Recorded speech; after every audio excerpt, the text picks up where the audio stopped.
donc 15 à l'avant de la course sur cette 56e édition de la Flèche Wallonne, à environ une trentaine de kilomètres de l'arrivée, ce 15 avril 1992. On voit notamment Moreno Argentin, grand prétendant à la victoire, mais dans la cote de A1, on va voir 5 coureurs se dégager à l'avant de la course, avec notamment le Norvégien Valsvoll.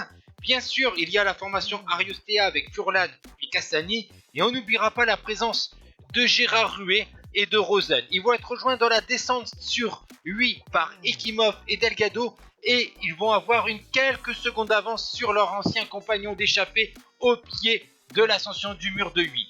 Mais la formation Ariostea a 2 coureurs, et donc Delgado essaye de se défaire de ce marquage dès les premiers pourcentages du mur de 8, mais finalement il est vite contrôlé par Cassani. Et là on va tourner à droite et on va attaquer véritablement le mur de 8, où le groupe de tête a encore quelques secondes d'avance sur le groupe de chasse. Alors c'est Giorgio Furlan qui va attaquer dès les premiers pourcentages de cette terrible ascension de 1300 mètres à 9,8%. Derrière, c'est Gérard Ruet qui essaie de revenir sur l'Italien. Pour rappel, il a remporté le championnat d'Italie 1990, Furlan.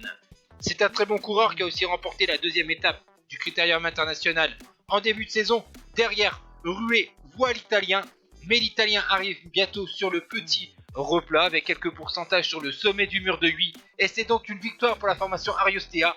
Avec l'absence de Moreno Argentin à l'avant de la course, et bien Furlan a profité de la situation pour inscrire une grande classique à son palmarès. La deuxième place revient donc à Gérard Ruet après cette course longue de 207 km remportée par un Italien après 5 heures et 29 minutes de course, avec également la troisième place pour Davide Cassani qui complète le podium devant Vyacheslav Ekimov qui était dans le groupe de tête, Delgado, Valsvoll, Luc Rosen, tandis que Roux finit 8ème devant Moreno Argentin et Frank Van Den Habil.